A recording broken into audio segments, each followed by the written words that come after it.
Hi, I'm Aidan Sakata, founder and CEO of AKIO AI.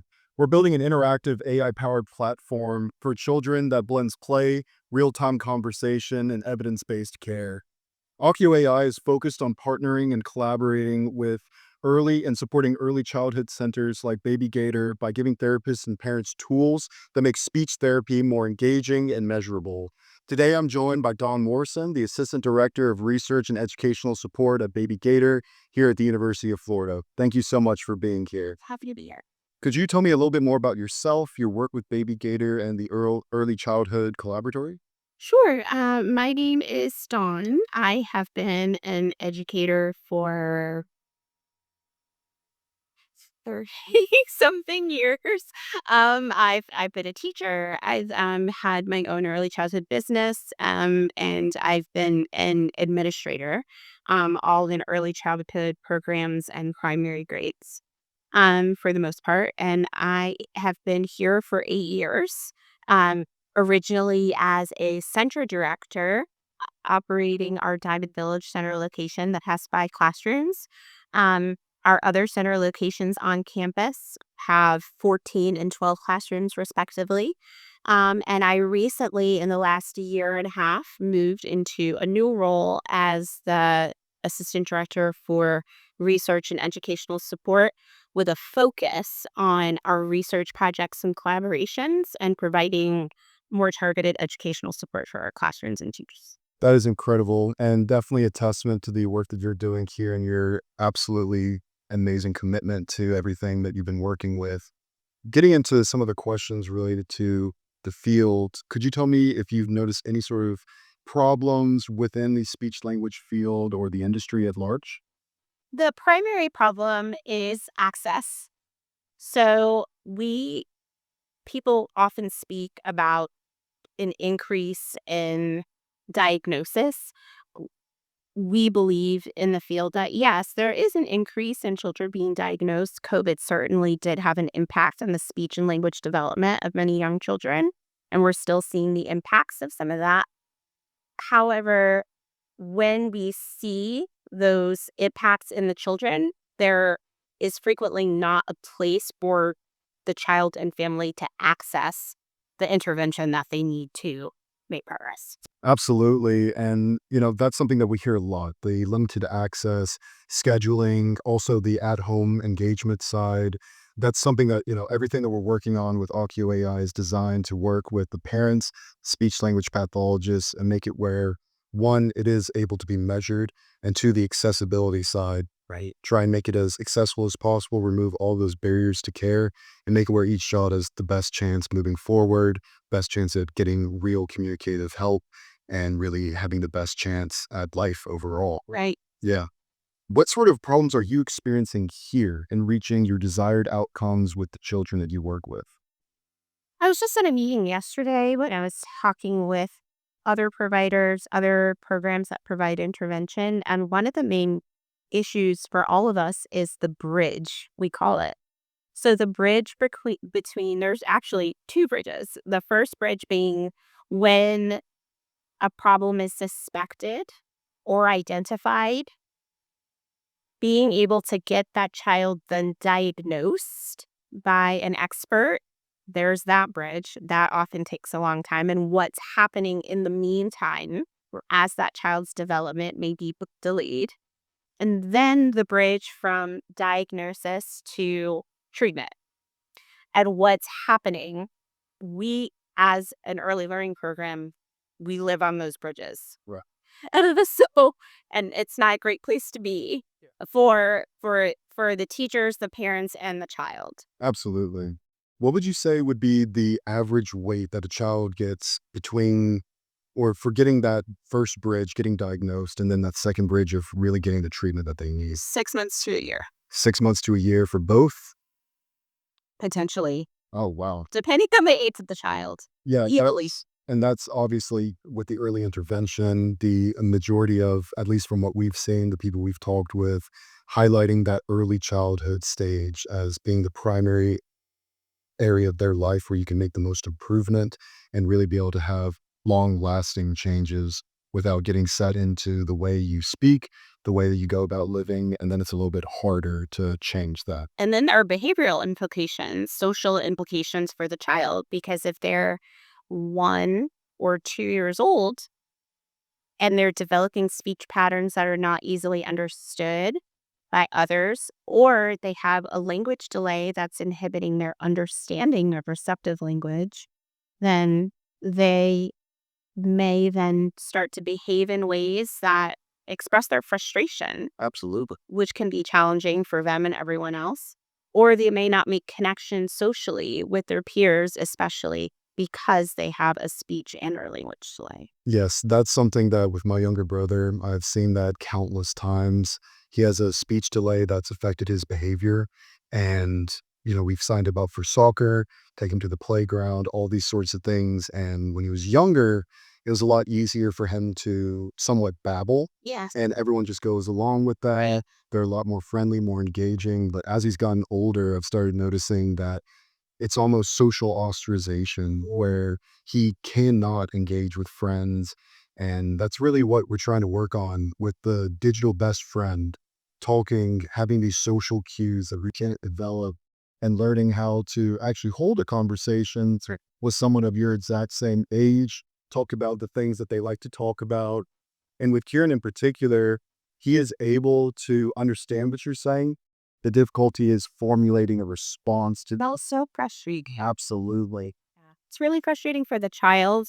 And then they experience the frustration of peers when the peers are waiting for them or expecting them to say something. And young children are young children. Older children are older children. They're just going to leave the converse. And so then that also it exacerbates the problem because now then the person still is not getting opportunities to engage in those social interactions and conversations that they really, really need. Yes, absolutely.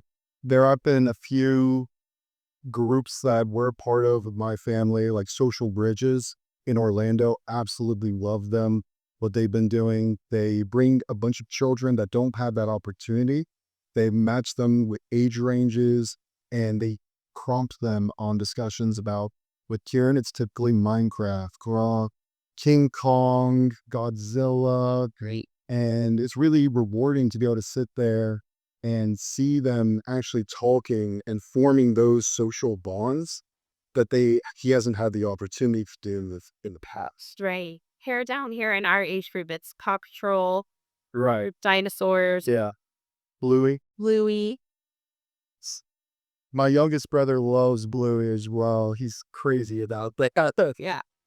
So when it gets to looking at scheduling and planning out what sort of care, what sort of approach you would take, what sort of issues are you facing with planning out that next session?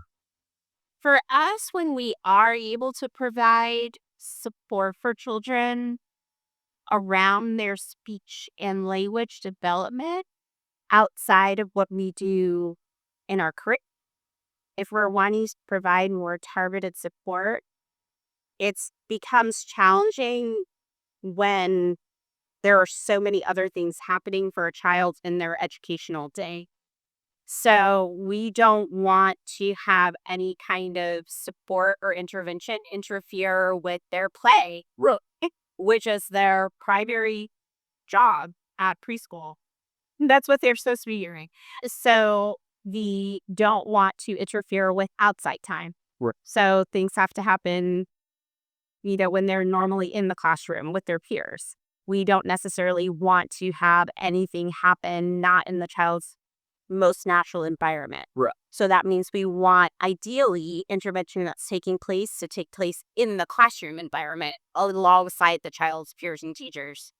Parents are working, so they're on various schedules. If the parent is a doctor or a professor and they don't have to be at their place of work until 11 o'clock, guess what? Even though we'd love for the child to be here by 8:30, that child's not showing up till 10. Right. So parents have other children. There's a lot to do. And then because there are so few people to support or to provide intervention, we also have to deal with their schedules. Right. their availability and that there's just typical things that take place in a school environment and a social environment. People can sit, rescheduling has to happen. There are holidays. It really can be, honestly, it's a large part of my check scheduling Yeah, for things. right. I think you touched on some amazing points there with especially the parent side. I just got off a meeting yesterday with a private clinic, and my main question to them was when you're looking at that at home care, when you're trying to design somewhat of a lesson plan where the parents can do these sort of interventions and sort of practices, I was asking, how do you balance a parent's busy schedule, job, other children, groceries, take care of the house, all of that, it all stacks up. What they told me was they typically look at when you're brushing your teeth. And that's one of the main points that they try and use to actually work with the child. You're going to be there probably brushing their teeth or helping them. And that gives a good short amount of time where you can actually do some of this And practice. it's a built-in routine Yeah, that the parent doesn't have to add to their day. exactly. It's a great idea. And what you were mentioning about with the speech language pathologists, like waiting for that treatment, waiting on their schedules, that's one of the main issues that we've noticed as well with around 212,000 speech language pathologists treating over 5.6 million diagnosed children. Then we get into all the scheduling conflicts, geographical separation, and making it where there are so many barriers to care that really reaching those early intervention stages and making real progress feels almost impossible for a lot of families. And another point that you touched on with the play, their kids' play is essential. And with my younger brother, with my youngest, Rian, I noticed there's a significant difference between him and Kieran when they were when Kieran was his age. Reed is very vocal. He says as many things as his mind can come up with and as much air as he has in his lungs. And with Kieran, though, he was a little bit more reserved. He spent a little bit more time thinking about it. The sentences didn't come out in a coherent structure. And we were working with them to try and, model this is how you could say it. Could you say it this way?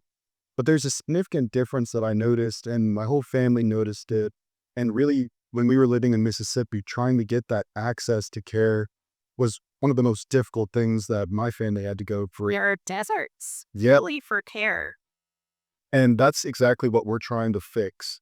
Not being the therapist, not being the diagnostic tool, but being that data collection tool and providing that practice.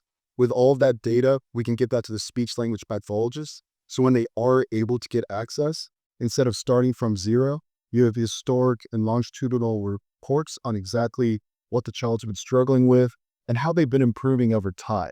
I think that's really important also because consistency is where you see real change for children. So, one of the things that we find too as a barrier is cost. So, there may be a speech language pathologist that can see that child, but the parent can only afford to have the child see the person one day a week for 30 minutes. And that's just not cohesive for really encouraging development. And I absolutely agree. Consistency is key, especially at these early childhood stages where it's like my dad liked to say, monkey see, monkey do. And if I say something a certain way, my youngest brother, he repeats it immediately. Right. With Kieran, there's a little bit of a disconnect there. So, he needs to have that modeling more frequently. And that's why with the digital best friend, having it structured to where he's modeling back what to say, he's recasting it and having that biofeedback. So I say fire truck instead of fire truck. Let's immediately bring awareness to that. Hey, I understand what you're saying. Your language, I understand you. Your speech, this is just a little thing, a little hiccup. We noticed this. Next time, let's think about that. Continue the conversation. No slap on the wrist. Integrating it into play. Absolutely. And with the current way that you have structured here, how do you mix play and education in a way where you can be respectful of both of their times and make it where they have the best comprehensive development as a child? So, Yes. So the primary mode through which children learn skills and concepts is through their play. So all of the experiences that our teachers design in the classroom are designed to invite children into a play experience with a concept or skill embedded in that experience. And the teachers have to be knowledgeable enough about child development, how children are supposed to be developing typically across the spectrum of development, and what they should expect to see in children's development so that when they design certain experiences or when the children engage in their own free play experiences, that the teachers can pull out and see for themselves how those children are developing skills and concepts and then work to supplement them and push them along that continuum. And it works the same with early intervention. So we work with occupational therapists, speech language pathologists, behavior therapists, and they all set up play experiences to teach the skills that the children have to develop. Now, I've heard from other institutions that they use things like role playing, one word story. Do you guys use any of those sort of techniques here? We use a variety of techniques. I wouldn't say that we adhere to one type of model in particular in that way, but we definitely try to make sure that one thing that we do is use something called Second Step, which is our social emotional curriculum. Okay. And that has lots of different conversational strategies embedded. So there is role play, there's puppet play, Yeah. which works really well for young children in modeling language and in developing concepts. We try to connect children with skills in one area with children who may have to develop those skills and partner those children together in play experiences or in teacher directed or guided play activities so that there can be a kind of teaching or modeling for children peer to peer. Yeah. So we do a lot of things like that. I think that's absolutely amazing bringing up the peer-to-peer side. And with, zooming in on Gainesville in specific, are there some sort of challenges that specifically in Gainesville parents are facing that you've recognized, they've brought up to you beyond just the ones that we've already talked about? I think it's the primary things that we've spoken about, even in Gainesville. Like I said, I was just on a meeting yesterday with the Early Learning Coalition and Children's Trust and other providers, and we all were talking about the same thing. One of the primary things being that there needs to be some system of alerting parents to the resources available to them. So they do exist. So 211 is a perfect example, or the warm line is another example. It's literally called the warm line, WARM. Some people think I'm saying worse, but it's warm. Not the hotline, the warm line. And parents, teachers can call those numbers, put in requests on mine to get support for their children. So access is a barrier, but also just awareness and knowledge of the resources available to them. Right. Many parents don't have a village. So there's no one saying, hmm, he says that differently than how I feel like that your little cousin said it when she was the same age. Or, there's no one, they're not playing in big groups of their cousins. Right. So that you notice that their older cousins or their younger cousins are always saying, what? What? Say, what are you saying? Yeah. You notice those things. And people in Gainesville, especially, are from so many different places. They're coming here often to work at the university Right. or go to school at the university, and then they stay and they don't have their extended family or a large network of people. Therefore, they're not able to make those sort of peer comparisons or have, a squad of first-time parents. They just don't know. Yeah. They don't know what to expect from a child at certain stages necessarily. And then once they recognize or are told that something is not quite right, then it's a race to try to compete with every other person in town whose child may need something as well. So even though we had a really robust medical community here, I find that it doesn't actually, in some ways, it's wonderful because there is more access here Right. than there is in some places, maybe like where you grew up, where you were. Yeah, in Mississippi, it was very difficult to find access. Right. Here, there, it's here. The wait list may be 6 to 9 months, and honestly, in some other places, that may be longer or there may be no wait list because there's no provider. So here we do have access that parents need to A, know that there's something wrong, Right. and then B, have someone to hold their hand a little bit. Yeah. And walk them through the process of finding what they need, and then somebody to sit on that bridge with them. I know this is not like a commercial for AKIO AI, but that's why I said to you initially, right? That's what I like about it. Because when parents are sitting on that bridge, it's really frustrating. Yeah. Because now they know something's wrong and their child is not getting what they need to make it right. So if they have, and whether the bridge is waiting for diagnosis or waiting for care or only getting limited care when where more is needed, I do feel like having opportunities for parents to provide that for their children is really important. Absolutely. We can do it here because we're at the university. So I can, contact the speech language department and say, hey, can we start an internship and have interns come in and work with our children, which works sometimes. And, there's still barriers there. But yeah, it's definitely, I feel for parents that don't have the resources. And I think definitely what you're talking about, sitting on the bridge with them when you're feeling lonely, you're frustrated. There are these Facebook mommy groups that I'm reading all these messages every single day. My child is going through this. I have no idea what to do. Can someone help me? And it's different in a community where it's online and people are texting you versus someone comes to your house and it's a friend, it's family members. And one of the things that my parents like to emphasize to me a lot is every single one of us is living life for the first time.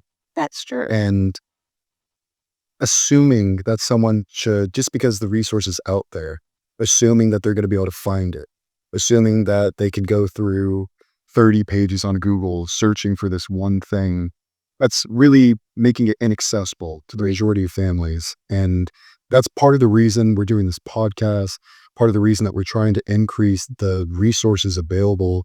We want to have a web page dedicated to you put in where you are. Let's list out all the resources available, make sure that we have a comprehensive understanding of where you are and what you can do next. That's incredible for families. Because I think it's even simple things as, people hear speech. Oh, do they have a speech problem, a speech issue, a speech delay? Right. Parents don't actually know what that means. They don't know the difference between a speech delay and a language delay. Right. They may have never heard the difference. Of course, they might have an intellectual understanding of it. Receptive language versus expressive language. And so does your child have a speech and language delay? Mhm. Does your child have a sensory processing disorder that's impacting their language? Oh, so and once they get into the weeds of all of that, it is overblown. Yep. I have a graduate degree in early childhood education, and I had to actively seek out education about those things. And this is my field. Yeah. And especially with how important speech is to everyday life. And I certainly do not have the capacity or knowledge or expertise to actually provide speech or language therapy because that's a whole other expertise field. So I only know enough to know what I suspect may be issues and then try to connect a child or family with the expert. But parents have really limited, and I don't, I always think too about, sort of, you talked about Gainesville specifically. Gainesville is such an interesting place because of the socioeconomic kind of swath of. Very different. Yeah, it's a very different. Huge ranges. And so I do think there's an interesting dynamic with the population here that is of a higher socioeconomic status that is really well educated, they almost sometimes it's almost harder Yeah. because I think there's something there where I don't know if the parents maybe feel well, I should have known or should have known or something. And so sometimes just that parent piece is not always cut and dry. Yeah, absolutely. And I think especially with what you're saying, the terms, tons of terms out there. What does it actually mean? And when you're going through, especially like I watched my parents, they're reading all these research papers, they're going through all of this information, and it almost seems like it brings more questions than answers. Right. Because you don't maybe need to synthesize that. Exactly. And it's even more frustrating, even more lonely, and especially for, the difference in the parents. There might be the higher educated parents that I went to college. I should know this. I should be able to figure this out. Why can't I? And then it's another layer on top of that where, And sometimes they'll just say, oh, well, we'll just take care of it. Like, they'll just do some things at home. Peace out. Now that I don't want you to support your child in home, but there are experts who know how to target your child's specific, use data and information to target your child's needs specifically. Absolutely. In their field of expertise. And the goal is not for your child to be labeled as having a speech and language delay for the rest of their life necessarily. Maybe they will, and that's okay. But most children will move through it, and there is truly a delay and not a disorder. Most children will move through to the other side and catch up with their same age peers. And if there is a disorder, they will still have a more enriched life with more skills and tools to utilize. absolutely. And I think that there's a large stigma around that where labels, everyone has to, abide by labels and all this stuff when it's a spectrum, as you're saying, and you have the opportunity to get the best advice, the best help possible, give them skills that they can lean on when they're having that little bit in conversation where they don't know what to say next. They're stuttering, they're mispronouncing things, they're having these issues. And with a child, we've been noticing 6 and under, they don't really recognize that they speak a little bit differently from everyone else. But once they reach that 7 and above, when they're around people of their peers that are having more complex conversations, right, they start to recognize there's a significant difference between how I talk versus how you talk, and the confidence that had, the hit on their confidence that takes. With Kieran in particular, it used to be we go to a playground, Rian sprints off, Kieran's right behind him, and they run up to kids. Rian's getting them to play tag, but soccer, and Kieran, he's trying to engage. He's trying his hardest. And lately, now it's gotten to the point where I take them to the playground. Randy still bolts off fast as lightning. Kieran, he runs up, he gets to the mulch, that little heart, and he just stops. Hands in the pocket. He's watching them have fun. I come up, I say, hey, Kieran, why don't you go play with them? Rian, get him involved, all this stuff. But it's his confidence, his ability to put himself out there and make friends. And that's why with programs like Social Bridges, I love it that they have kids that are going through the same issues, putting them together in a room, the same kids that are getting left out of being able to play on the playground, the kids that don't get chosen for teams, the kids that are going through all these challenges that as adults, we can kind of look and be, oh, that's just kids being. No, we're social creatures. So we're social. Yes. Play is so essential. That's how they learn to navigate the world. Absolutely. And if you could help children and really get them as many skills as possible by the age of 3, certainly before the age of 5. People always say kindergarten readiness. Oh, well, I'll just wait till they get to school. Once again, I say, please don't. That's why we're in this field. There is a early intervention needs age 3. Yeah. By 3 years old. 80% of the brain is developed to speak that little early childhood book by the age of 3. Yeah, my thing with, especially with my parents, the labels were something very difficult to get over. And it was something where it almost feels like you did something wrong. Right.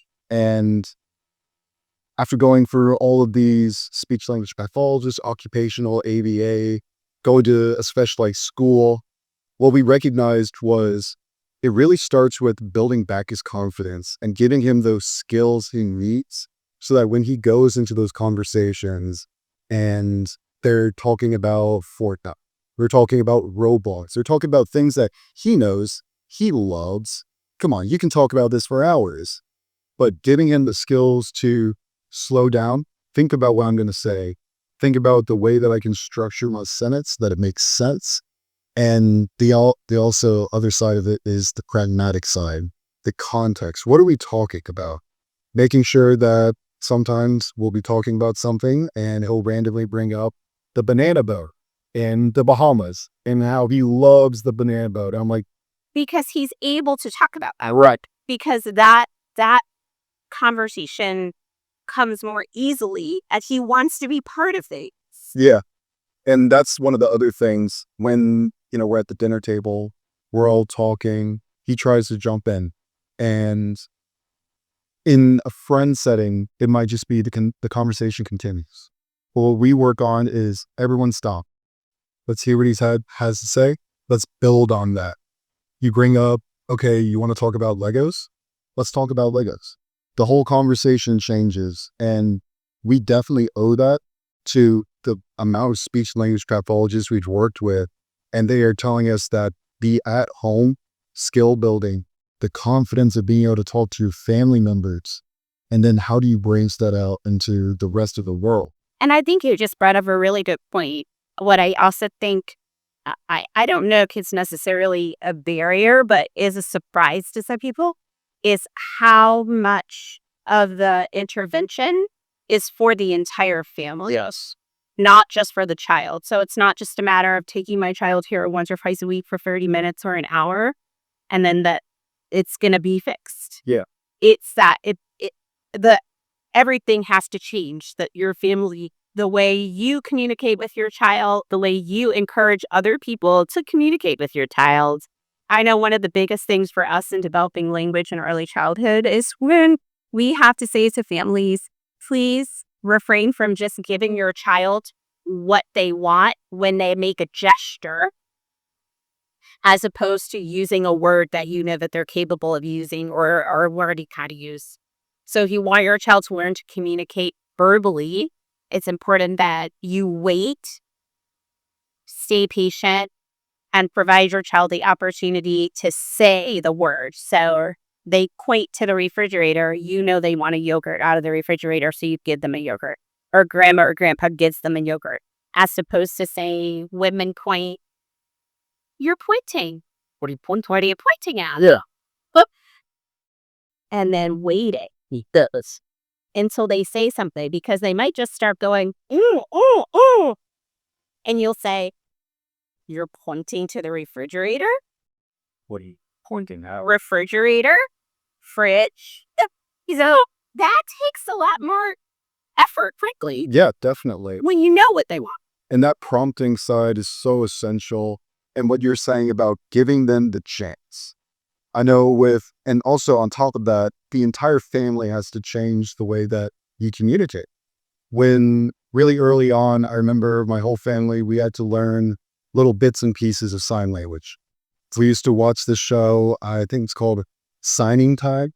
And amazing lady, she gets up there, super child friendly, and she's teaching us, I think, potty, this is one of them, and learning all of those things.